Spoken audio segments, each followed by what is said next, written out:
thank you for joining us. It's great to have you with us here at Unity of Walnut Creek as we journey into our spiritual experience this morning. We have wonderful wisdom and fantastic music, but the true journey is that which we each take into that heart connection with that divine presence that we really are.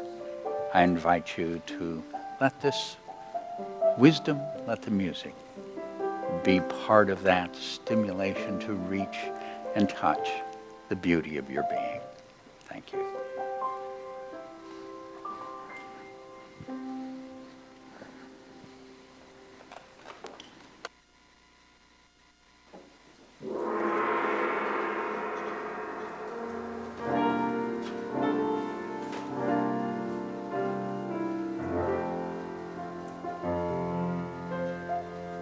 Spirit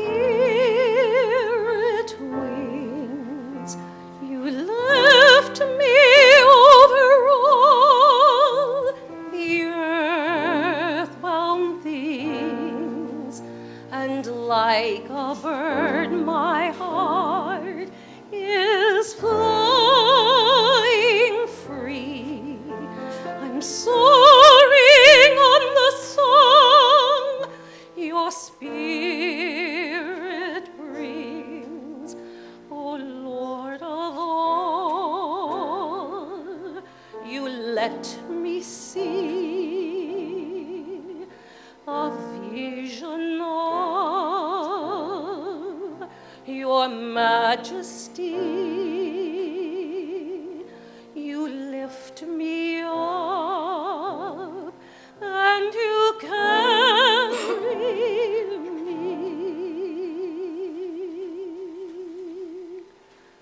on your spirit wings.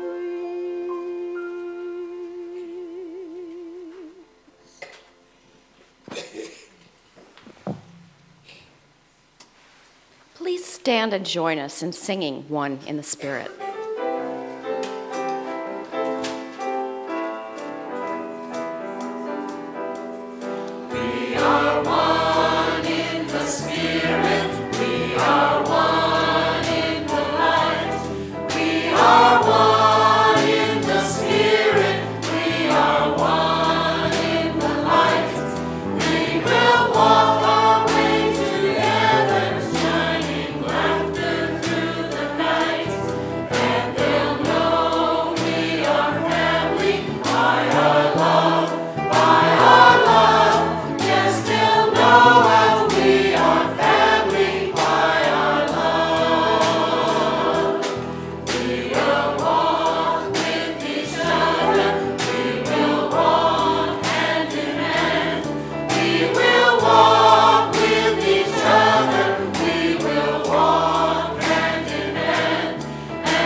Good morning. Good morning. I'm David MacArthur, and I'm the senior minister at this amazing spiritual community. And I have the great gift of getting to welcome you here. So, first of all, you got up this morning, came to take care of your spiritual self. Start by just patting yourself on the back and doing good job. All right, and if you're new to our Unity experience, a special welcome to you. We're just so delighted that you're here with us and joining us in our spiritual journey. And for those of you, we're going to stretch this room out to include your room. So wave hi to our folks on the internet. Thank you for joining us. You're an important part of our spiritual community. We want to begin our service by going to that amazing power that is within the experience of affirmative prayer. That which awakens us to acknowledge at every level of our being the truth of being. So I invite you to join me as we affirm this beautiful awareness of the divine presence that we call God. Together. There is only one presence and one power in the universe and in my life, the all-loving goodness of God. Take that deep breath. Be aware of that presence. Again, there is only one presence and one power in the universe and in my life, the all-loving goodness of God. Again, take that breath. Feel that love. From that place of deep gratitude within our hearts, together. There is only one presence and one power in the universe and in my life, the all-loving goodness of God. It is so. Amen. Thank you. Part of this experience as we focus on one presence, as we awaken to know this divine that extends from the very center of being out into the end of that which we would call infinite. In the learning of that, we as unity become a very positive and powerful path for spiritual living. Because life is the discovery of this amazing divine presence, but also, and most importantly, this beautiful understanding that that presence and power is within each one of us, is really the true being that you are, and we celebrate here the true magnificence of your spiritual being. One of the things that you will experience here at Unity is that which we discover, we understand to be universal. So you'll hear many different scriptures here and great teachings as we touch and find different understandings of that divine presence. You'll hear in our music many different ways of referencing that spiritual connection.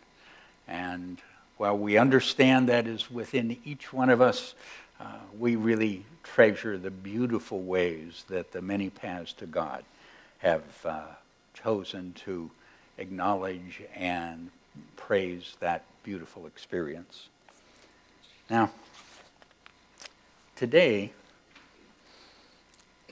first of all, you know you're going to have an absolutely fabulous experience because of these gorgeous people. Thank you, our Joyful Noise Choir, for being with us. And Sheila, oh, thank you for leading us. Now, I'm just going to be honest with you for a moment and confess that this is a service about my personal selfishness. Okay? So, because I get to do what I want here, I asked my good friend Robert Brummett to come and be our speaker so that I could sit there and get to listen to someone that has been for probably close to 35 years a spiritual inspiration in my life, a good friend along that road. Some of you got to experience Robert as he led our Vipassana meditation retreat this last day. You may not be aware that in the days before that, he was here teaching the ministers and licensed teachers of all the Unity ministries in this area of the country. And they brought him out from the Citadel, his ivory tower there at Unity Village, Missouri, where he is on the faculty of the seminary. Bring us down into the real world here where, where we have all those hard questions. And the beauty is he does a fabulous job of stimulating us with his answers. So Robert, it's a complete treat to have you here. And Robert has a number of books, so I will start out with Apology. He has 3 wonderful books that we got plenty of for all of you. And then the ministers found out we had them. So there's only a few left. So after the service, feel free to get it before the next service comes in. Okay, I'm sorry.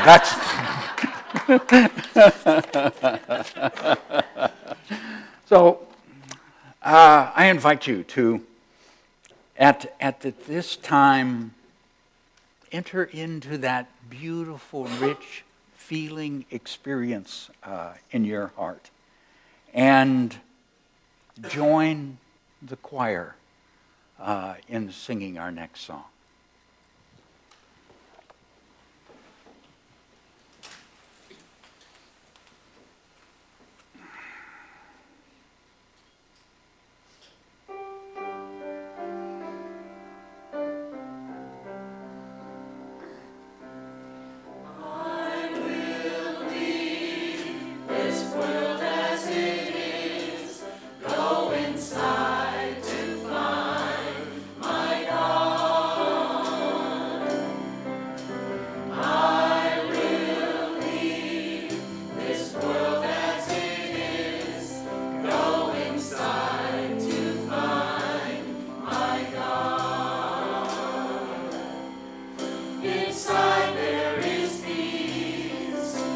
Inside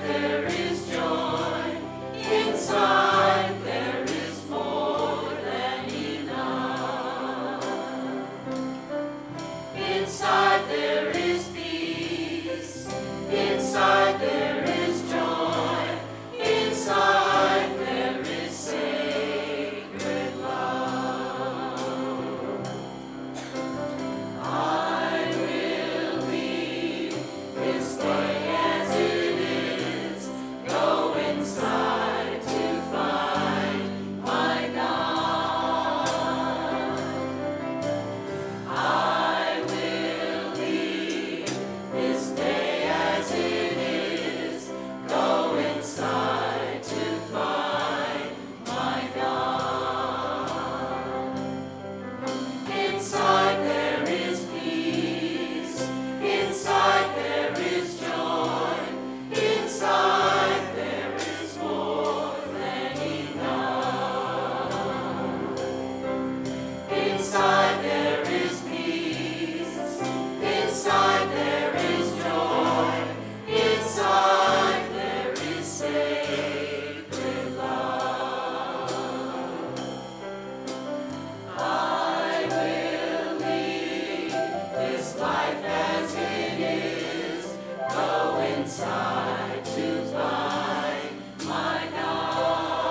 I invite you to take that deep breath, and as you let it out, kind of relax, wiggle around in your chairs and get comfortable.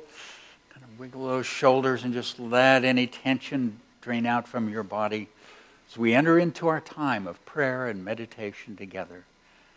I'm going to ask Robert to lead us in our meditative experience today. As you turn within, as you gently let go, I invite you to let the music, this simple chant, become part of that journey into the center of your heart.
Be still and know that I am God. I invite you to take a deep breath and inhale those words into your heart.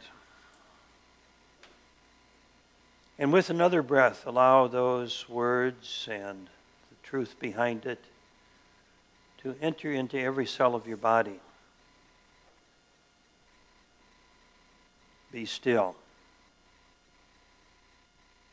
and know that I am.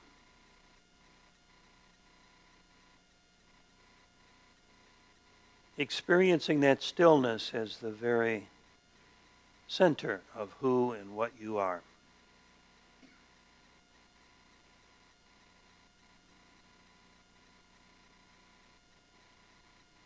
There's noise in the world around us, and there's noise in our mind much of the time. But beyond that noise, the external noise and the internal noise, there's a silence that cannot be disturbed. I invite you to go there. To this place beyond good and bad, beyond right and wrong, beyond pleasure and pain. I invite you to go there, to that stillness. To be still and know.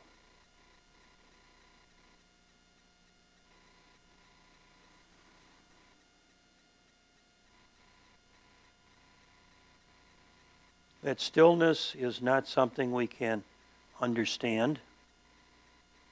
It is not something we can possess. It is the essence of who and what we are.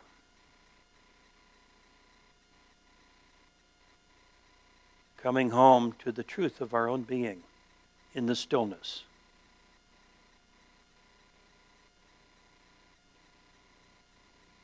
Be still.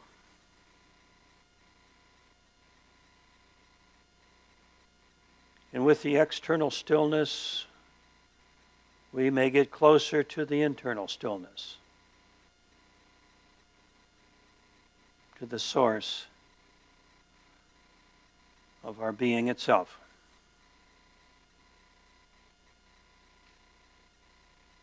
Be what you really are.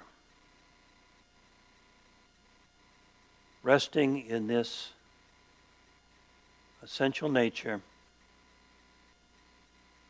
we rest for a few moments in the silence of our own being.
And as we bring our attention into the world of sights and sounds, into the world around us, we retain this ever-present stillness of the world within us.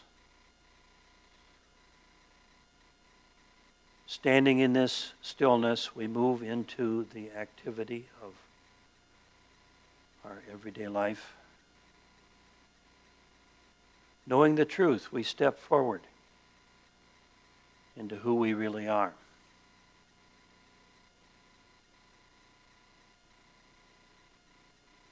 Knowing the truth of who we really are, we step forward into our life. Knowing the truth of who we really are, we step forward into our life. I invite you to say that with me, please. Knowing the truth of who we are, we step forward into our life. We step forward with joy and with gratitude. And we say, amen, amen, and thank you, Spirit. So it is.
the light.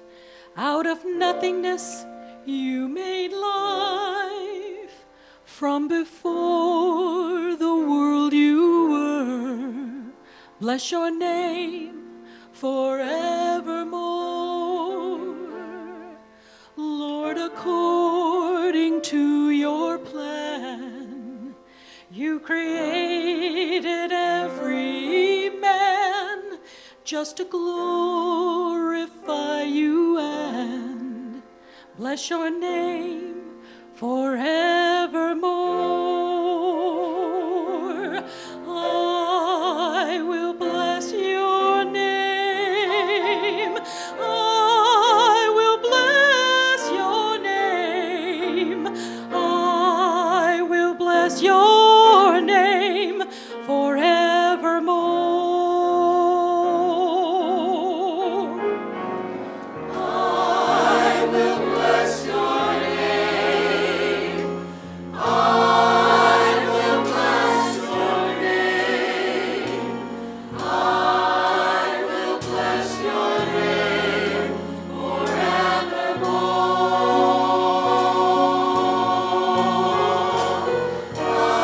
I will bless your name. I will bless your name. I will bless your name forevermore.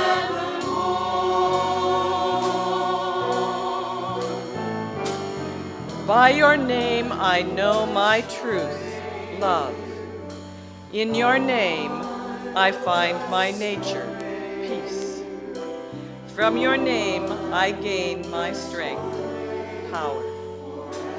O God of my being, I bless your name.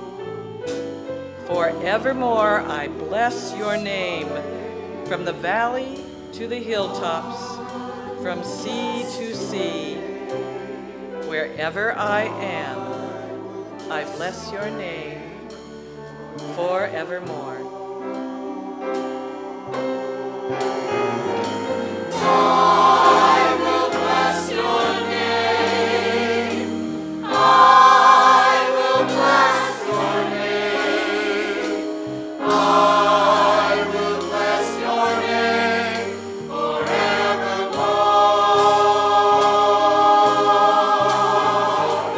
I will bless your name. I will bless your name. I will bless your name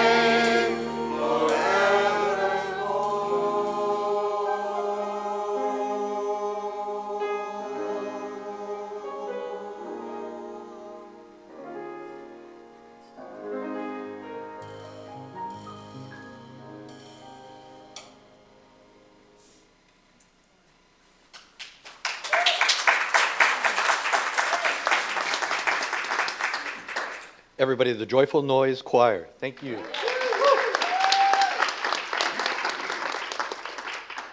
My name is Javier Cortez. It's my joy to highlight a few of the many upcoming activities here at Unity. Join Reverend David today at 2 p.m. for a Unity membership class. You are welcome to join him if you want to become a member or if you would like to learn more about our Unity community. Next Sunday is our annual meeting and election of board members. This is our time to elect new board members and to review our year. A light lunch will be provided. This is a very important meeting, and we urge you to come and bring your questions. Mike and Michelle Robbins will be at Unity to present their powerful workshop, Creating Spiritual Partnerships, the 1st in November. Learn simple yet effective ways to create spiritual partnerships in all our relationships. Find out more about these and other activities in your bulletin on our website. I would like to invite Mr. Martin Scorsese to the stage, please.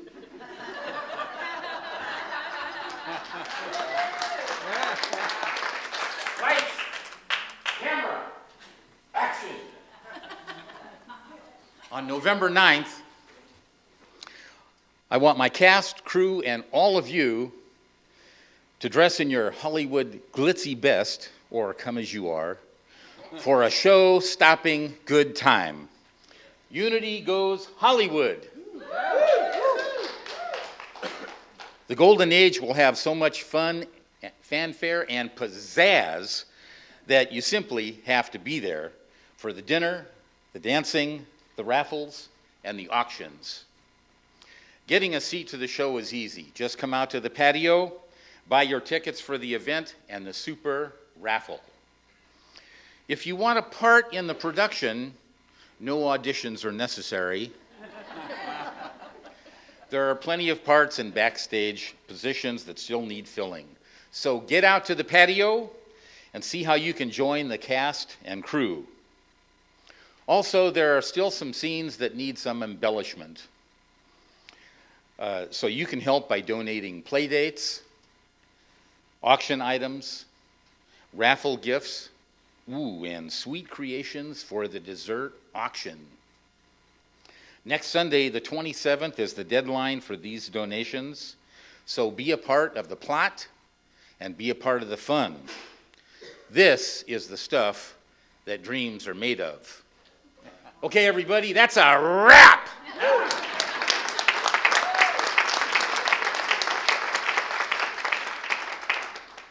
Thank you, Martin. While our guest musicians prepare a special musical experience for us, I'm going to invite you to take a short moment to greet the people immediately around you. When you hear the gong, please take your seat so we can all enjoy a musical gift from the Joyful Noise Choir.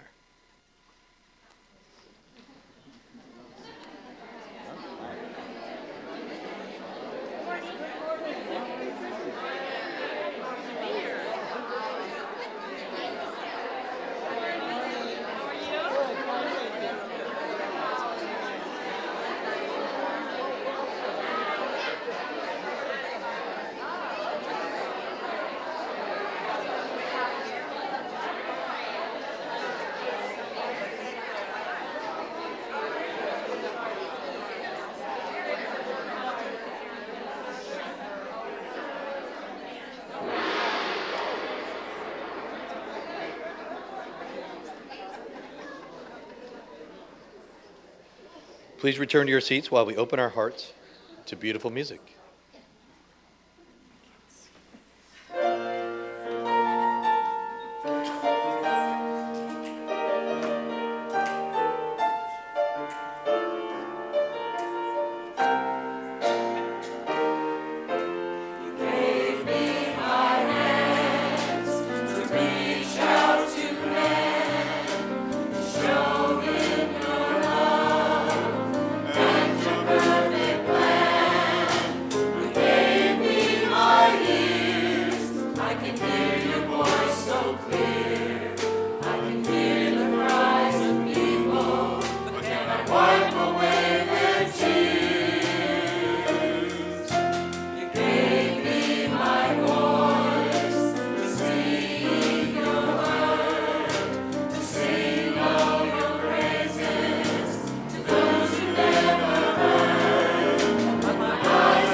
Thank you.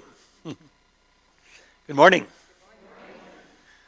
I want to begin by telling you how grateful I am to be here. I'm grateful to Reverend David for the invitation and the opportunity to be here and for his hospitality and his friendship. And I want to thank those of you that were here at the Vipassana retreat yesterday. It was a great experience, and you have each contributed to my unfolding in that process of your unfolding. So thank you for that.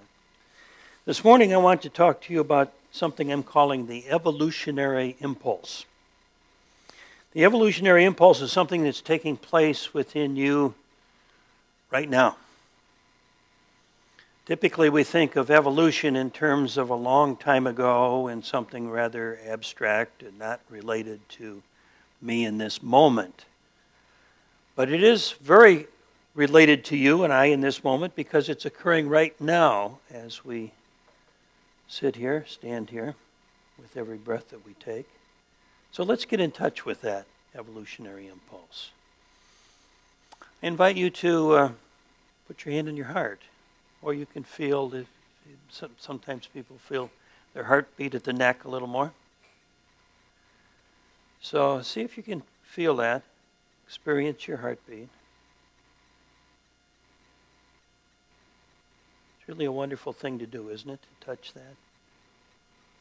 And then I have a question. When did that heartbeat begin? Well, most of us would say it began 40, 50 years ago or whenever I was born or shortly before then. Medical science tells us it begins a certain number of weeks after conception.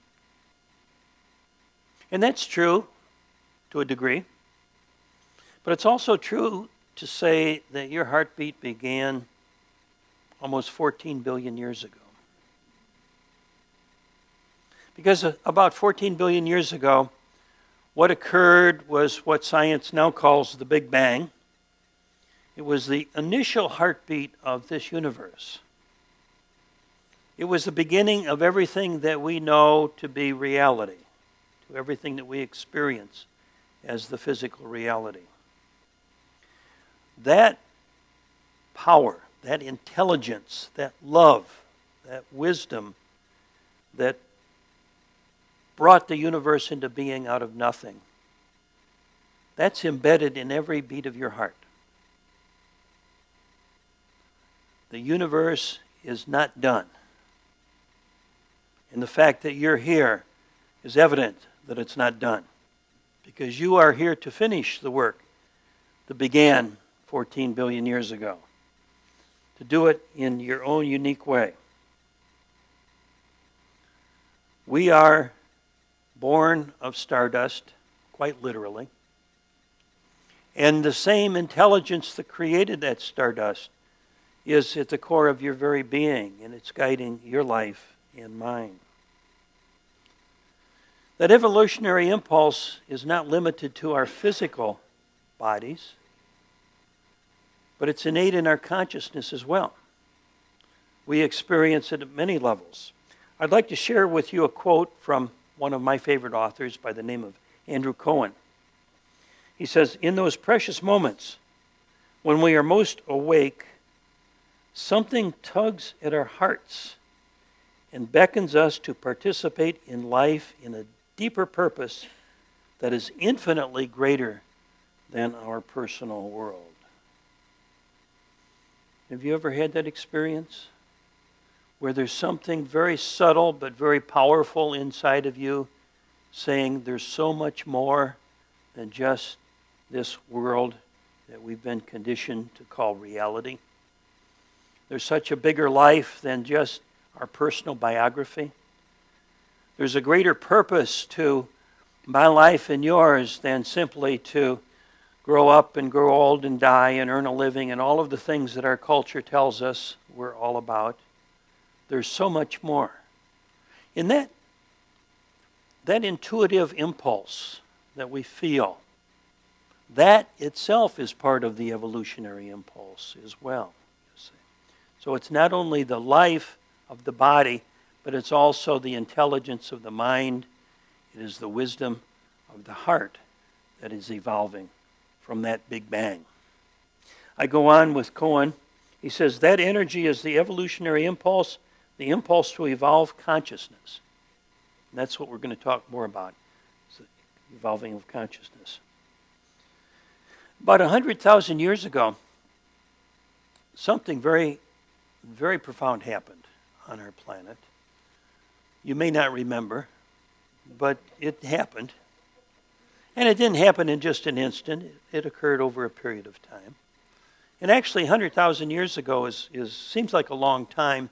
But if we look at the evolution of our planet, 100,000 years ago is quite recently.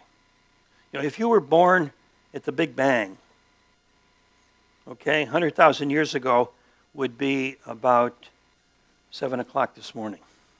Okay, so it's quite recent. About 100,000 years ago, something occurred that changed everything on planet Earth. Up until that time, evolution was taking place through biological change. Biological change was the leading edge of evolution. Physical form, life evolving in various forms, in various ways. But eventually what happened was consciousness began to blossom. Life evolved to the point where it could support the experience of conscious evolution. And ever since then, evolution, the cutting edge of evolution has been in the realm of consciousness, not in the realm of the physical world. And consciousness can evolve much, much faster than physical forms can evolve. If we look at the human body today, it hasn't changed that much in the last 30, 40, 50,000 years. But if we look at human consciousness, it's changed a little bit in the last 50,000 years, wouldn't you say? Wouldn't you say our world looks a little bit different to us now than it did then? And even the last 40 or 50 years, it looks a lot different to us now. Consciousness is evolving at an ever-increasing rate.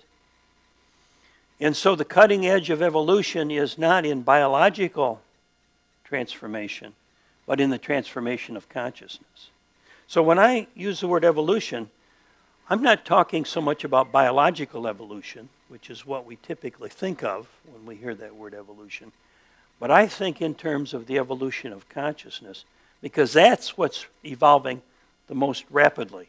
And really, that's the most crucial, is the evolution of consciousness. Our bodies may or may not change in the future, and it really doesn't matter that much. What does matter is, will our consciousness change? That matters a whole lot.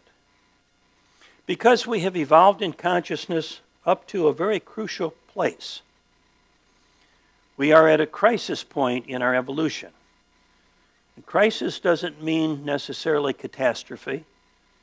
Crisis, as you may know from the Chinese word, means danger and opportunity. So the crisis includes both. We are at a crucial juncture because we have developed powers and knowledge and technology far, far beyond our ancestors ever could have dreamed of. The world today is science fiction compared to just even a few decades ago. And it's continuing to change at an ever-increasing rate. Someone said there's been as much change in the last 10 years as there was in the previous 2,000 years in terms of technology and information being generated. I mean, it's quite astounding. The problem is our development has become dangerously one-sided. We have achieved an astounding degree of knowledge of the external world and appallingly little knowledge of our internal reality. And because of this imbalance, we are in a very dangerous time. We have overdeveloped knowledge and underdeveloped wisdom. Today, the greatest threat to human existence is human existence. Okay? Again, up until relatively recent times, the greatest threat to human existence came from nature. Disease, famine, etc., etc. And today that's still a threat in some places, but for the most part, the global threat is not so much from nature, but from human nature, or what passes for human nature.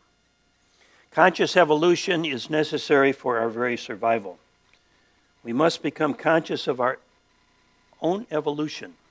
So in other words, we are not only conscious of our evolution, but we are at the point where we are consciously directing our evolution. And that's really a very, very powerful thing, because we are quite literally becoming co-creators. In fact, we have to, because we're ready to grow up. And when we're ready to grow up, it's time for us to take on new powers and new responsibilities. But if we don't have the wisdom to broker those new powers and those new responsibilities, that can be extremely dangerous. So we live in a wonderful, exciting, and dangerous time. So we have to be awake. It's very important. Many, many teachers, including David, I would guess, and certainly myself, have said that the next step in our evolution is to wake up to our spiritual nature, to our true nature, you see. Waking up has become an evolutionary necessity. Years back, there were a few mystics, there were a few saints, there were a few savants that would awaken and would become spiritual teachers and sages. And that was beautiful and that was wonderful. And they have advanced our civilization and our consciousness to an astounding degree. But now we're at the point where it's not to be limited by just a few. The Master Jesus said, "The works that I do, you shall do also, and even greater works," you see. And he wasn't speaking to just one or two people when he said that. He was speaking to a large group of people. I doubt if they believed him at the time, and maybe we don't believe it today, you see. But for sure, what he was, we are to become, and even more. In fact, my premise is that we need to do it soon. Otherwise, it may be too late. The human mind, which is designed to help us survive, is a beautiful thing, but we have become entrapped in it. We have become identified with it. It's become our safety zone, and we're afraid to leave it. We're afraid to go beyond what we know into what we don't know. And yet evolution is calling us, pushing us into that area beyond what's worked. Because when we look around at the world today, it's pretty clear something ain't working, right? You don't have to be a philosopher or a prophet to see that. All you need to do is turn on the television. Turn on CNN. And 10 minutes later, you'll see something's not working. Something's not right in our world today. And it's not the fault of any particular person or any particular group of people. It's simply the fact that we have outgrown the old mind. Or at least we're trying to outgrow the old mind. It's like a pair of shoes that becomes too tight because we're growing up, you see. Evolution is calling us to a greater reality, but we have identified with the old reality.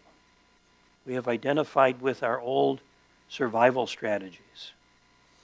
There's a great story. It's kind of a sad story, but it's a very powerful story that illustrates exactly what I'm talking about. In the 1960s, there was a very rare and a beautiful white tiger named Mohini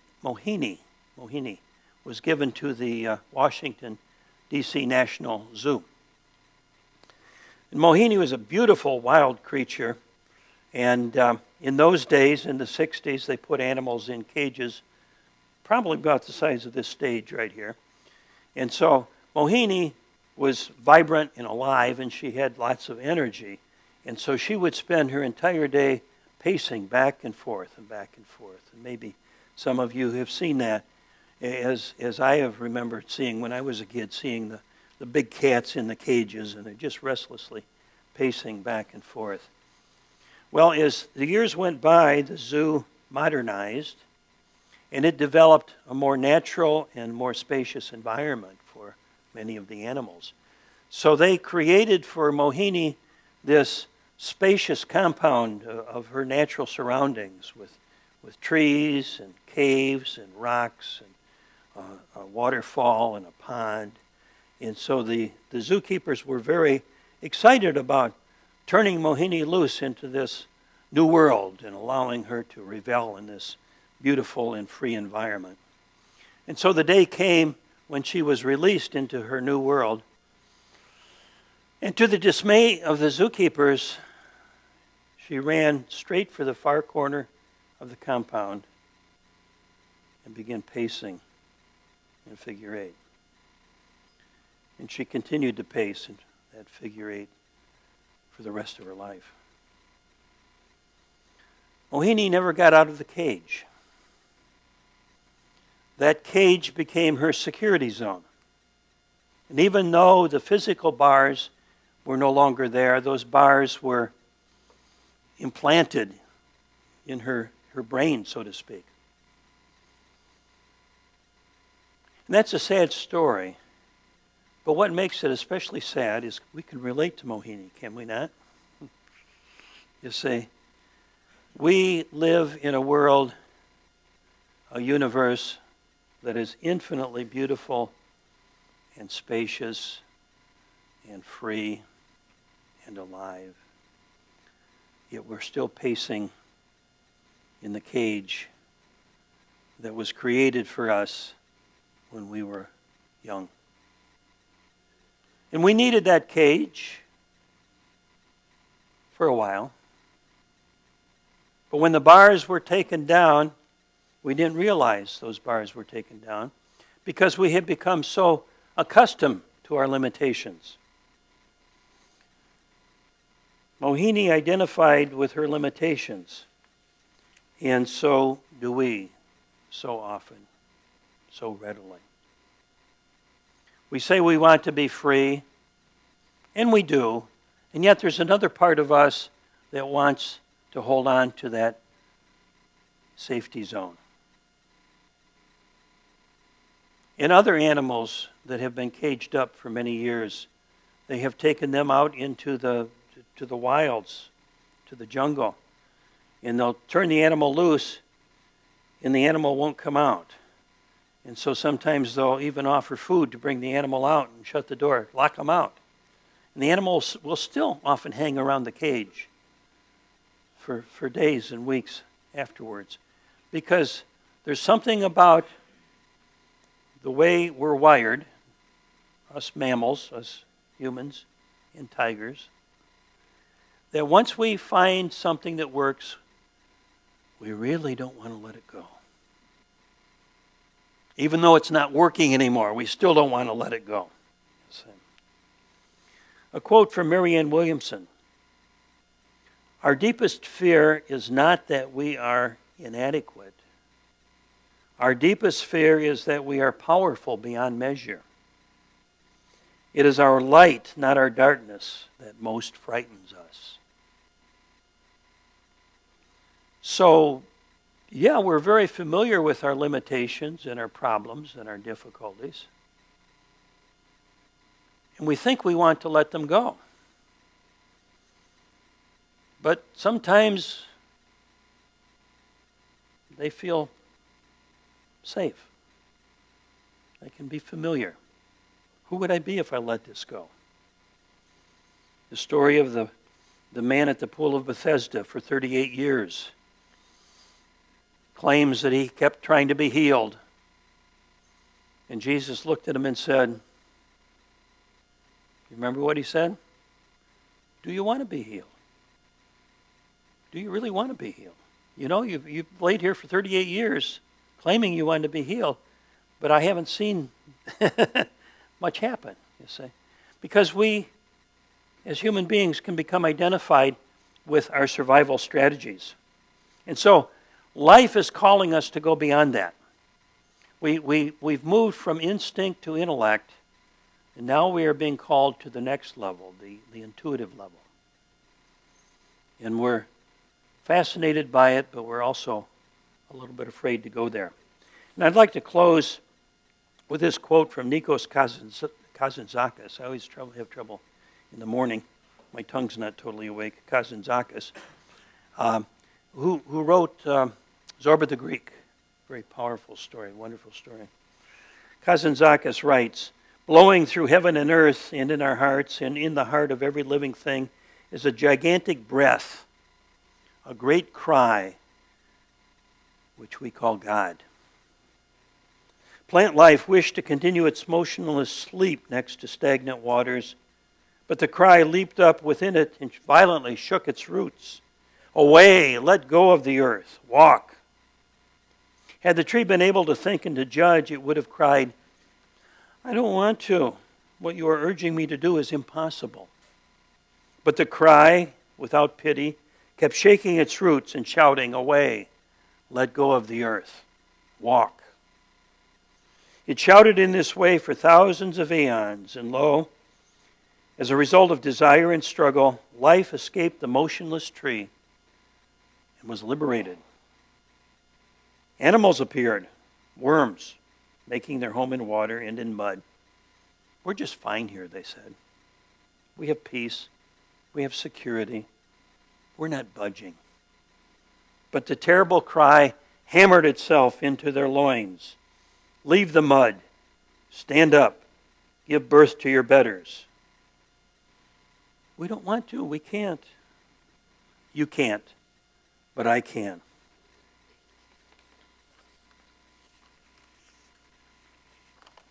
Excuse me. And at lo, after thousands of aeons, man emerged, trembling on his still unsolid legs. The human being is a centaur. His equine hoofs are planted in the ground, but his body, from breast to head, is worked on and tormented by the merciless cry. He has been fighting for thousands of eons to draw himself like a sword out of his animalistic scabbard. And now he is fighting to draw himself out of his human scabbard. Man calls in despair, where can I go? I have reached the pinnacle. Beyond is the abyss. And the cry answers, I am beyond. Stand up. So we're actually being called beyond our humanity. We were called beyond our animal nature into humanity, and now we are being called beyond our humanity into our divinity. So we're being called to let go of everything that we know and to step into who we really are. We have identified with being humans, and indeed that's part of who we are, but that's not all of who we are. So the thought I'd like to leave you with is this realization that the call is clear for each of us to let go of our attachment to who we think we are so that we can become who we truly are. So God bless you. Thank you. Thank you.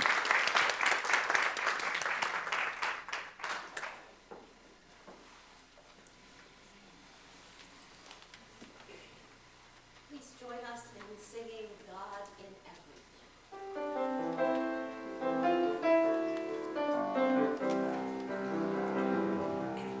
I see God in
If you would like prayer support for challenges or celebrations, please ask our heart ministers.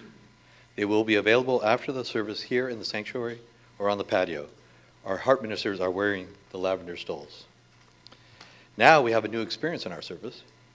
Please join me in taking one of the connection cards from the seat pocket in front of you. We would appreciate it if everyone would fill out this card so we can support you in your spiritual journey. If you are in the Unity Connects, putting your name on the card and checking that box is sufficient. If you are new, please check the first time box so that we can send you our special gift and gift certificate to attend a Unity event as our guest. We also have a welcome table on the patio. We look forward to meeting you. We hope everyone will share with us your prayer request. Please let us know if you are committed to join us in our weekly spiritual focus. Our spiritual focus this week is let go of the past and stand up to who you really are. The ushers will receive the cards with the offering toward the end of the music so everyone has time to complete their cards. Everybody get that? Okay, good. It's now time for our prosperity celebration. For credit card donations or love in action, there are envelopes provided in the back of each chair. At Unity, we know that Divine seeks to provide us each with abundance. Giving is one of those ways we open ourselves to receive the ever-expanding flow of divine provision into our lives. I invite you now to take your tithe or offering in your hand and be aware. Be aware that God is the source of all your good. Repeat our affirmation together with me. Divine love, through me, blesses and multiplies all that I am, all that I have, all that I give, and all that I receive. And I am truly grateful.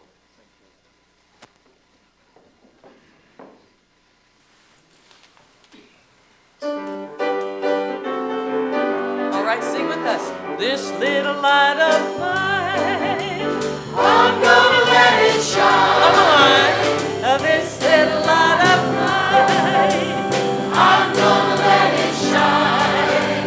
This little light of mine, I'm gonna let it shine. Let it shine, let it shine, let it shine. This little light of mine, I'm gonna let it shine. This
Here it comes. Yeah.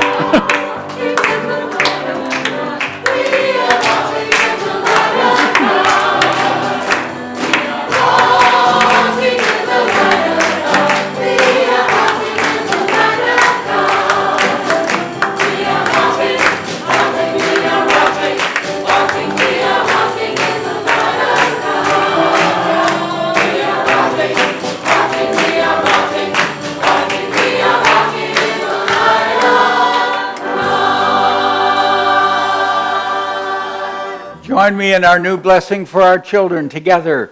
Children, you are loved, special, and important. The light of God shines beautifully through you. And please take hands and join me in our prayer of protection. Come on.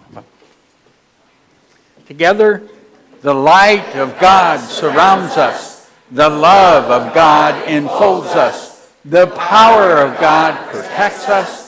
And the presence of God watches over us. Wherever we are, God is, and all is well. And our peace song.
You are the love and the light and the peace in the earth right now.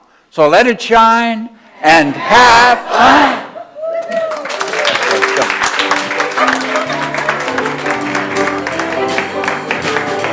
This little light of mine, I'm gonna let it shine. Lord, in this little light of mine, I'm gonna let it shine. This little light of mine, I'm gonna let it shine. Let it shine, let it shine, let it shine. This little light of mine, I'm gonna let it shine. Lord, in this little light of mine, I'm gonna let it shine.